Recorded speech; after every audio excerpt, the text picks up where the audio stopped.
Assalamu alaikum. My name is Zikra Shabi and I am working at Global Special School for Child Development as a BA therapist. Today my topic of discussion is circadian rhythm sleep disorder.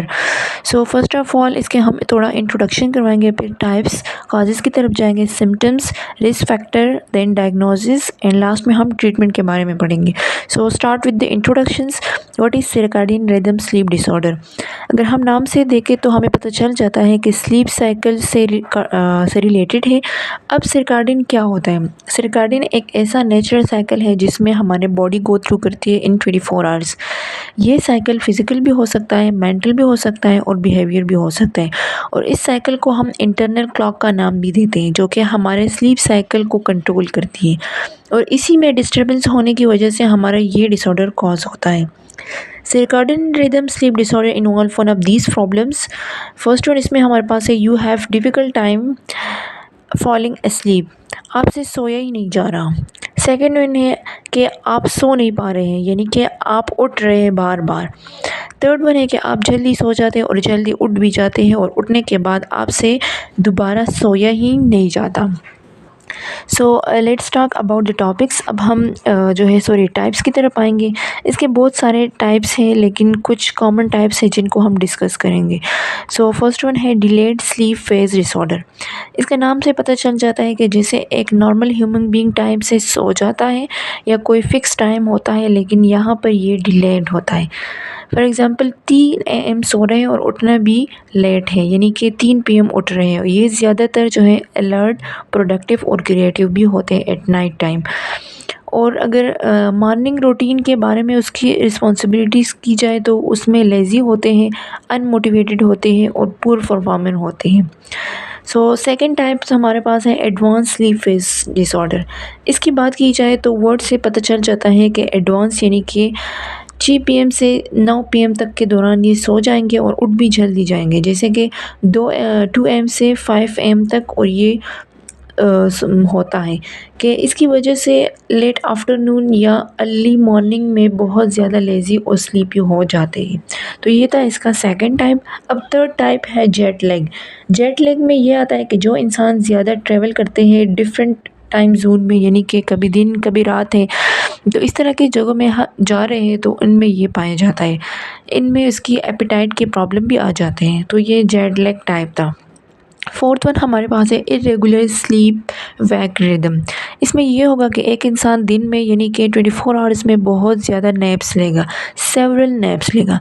ये ज़्यादातर जो है neurological conditions वाले लोगों में देखा जाता है, जैसे कि डिमेंशिया हो गया, नर्सिंग होम रेजिडेंस हो गया, चिल्ड्रन विद इंटेलेक्चुअल डिसेबिलिटीज़ है, traumatic injuries to the brain. तो ये इनमें पाया जाता है. सो अब हम काजेज़ की तरफ आएंगे. काजेज़ जो है कुछ ऐसे सिचुएशन है जिसमें ये ट्रिगर करते हैं, जैसे कि फ्रीक्वेंट चेंजेस इन टाइम, जो कि आपके टाइम में चेंजेस आते हैं frequently. Brain damage resulting from medical condition है strokes, dementia, head injuries, intellectual disabilities. तो ये जो है इसकी वजह से भी ट्रिगर हो जाता है. थर्ड वन है ब्लाइंडनेस और lack of exposure to sunlight for long period of time. आपकी बॉडी को जो है सनलाइट नहीं मिल रहे तो उसकी वजह से भी ये कॉज हो सकता है. ओल्डर एज हो गया, सर्टेन ड्रग्स हो गए. अच्छा, तो ये हमारे पास था कॉजेज़. अब हम सिम्टम्स की तरफ आते हैं.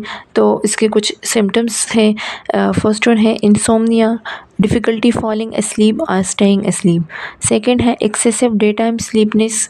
थर्ड वन है difficulty waking up in the morning, sleeping loss, depression, stress in relationship, poor work और school performance, inability to meet social obligation. तो ये इसके सिम्टम्स हैं.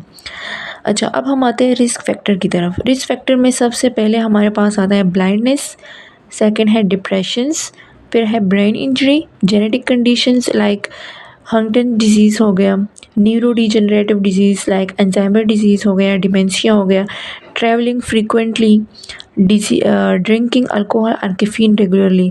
मतलब अल्कोहल का ज़्यादातर यूज़ करना या कैफ़ीन का जो है रेगुलर यूज़ करना, तो उसकी वजह से भी ये कॉज हो सकता है. Using device like TVs and smartphone at night. Night के टाइम जो है आप लोग स्मार्टफोन यूज़ करते हैं या डिफरेंट डिवाइसेस यूज़ करते हैं, तो उसकी वजह से भी ये हो सकता है. अच्छा, तो अब हम डायग्नोसिस की तरफ आते हैं। सबसे पहले हम इसकी मेडिकल हिस्ट्री को देखा जाएगा और इसके फिज़िकल एग्जामिनेशन करेगा। उसके बाद ये देखेगा कि क्या इसके सिम्टम्स एक स्पेसिफिक क्राइटेरिया से मीटअप कर रहे हैं या नहीं। फिर उसके बाद इसको स्लीप डायरी भी दी जा सकती है कि इसमें पता चलेगा कि ये इंसान कितने बजे उठ रहा है, कितने बजे सो पा रहा है। तो वो उस डायरी में लिखेगा तो फिर पता चल जाएगा। तो लास्ट में अब हम ट्रीटमेंट के बारे में पढ़ेंगे कि इसका ट्रीटमेंट कैसे होगा। सबसे पहले इसमें हम डिस्कस करेंगे लाइफ़स्टाइल एंड बिहेवियर थेरेपी। कुछ थेरेपीज़ है जिस हम प्रोवाइड करते हैं। तो फर्स्ट वन है लाइफ़स्टाइल एंड बिहेवियर थेरेपी, जिसमें हमारा गोल ये होता है कि to maintain regulate sleep work time even on the weekend and vacations, avoiding naps, developing regular routine exercise. मतलब अगर आपकी छुट्टी भी हो, वीकेंड आ रहे हैं, कुछ भी हो, वेकेशन है, लेकिन आपने जो है अपना रेगुलर रूटीन जो है वो फॉलो ऑफ करना है। अपना जो है एक्सरसाइज डेली करें तो उसकी वजह से आपकी जो है वो बेहतरी आ जाएगी। सेकंड वन है bright light therapy. Bright light therapy इसमें ये होता है कि डिलेड स्लीप डिसऑर्डर और एडवांस स्लीप डिसऑर्डर को क्योर किया जाता है। डिलेड स्लीप डिसऑर्डर में ये होता है कि एक्सपोजर लाइट ज़्यादा देते हैं सुबह के टाइम, ताकि वो इंसान जल्दी उठ सके, और साथ में ये कि रात के टाइम ज़्यादा अवॉइड किया जाता है ताकि वो इंसान जल्दी सो सके।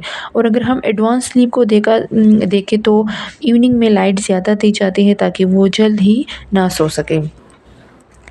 सो थर्ड वन इसमें मेडिकेशन आ जाती है। डिफरेंट मेडिकेशन जो है उसको दी जाती है, लाइक मेलेटोनिन हो गया। तो ये डिफरेंट जो है इसके फिर मेडिकेशंस भी होती हैं। So this is all from my side.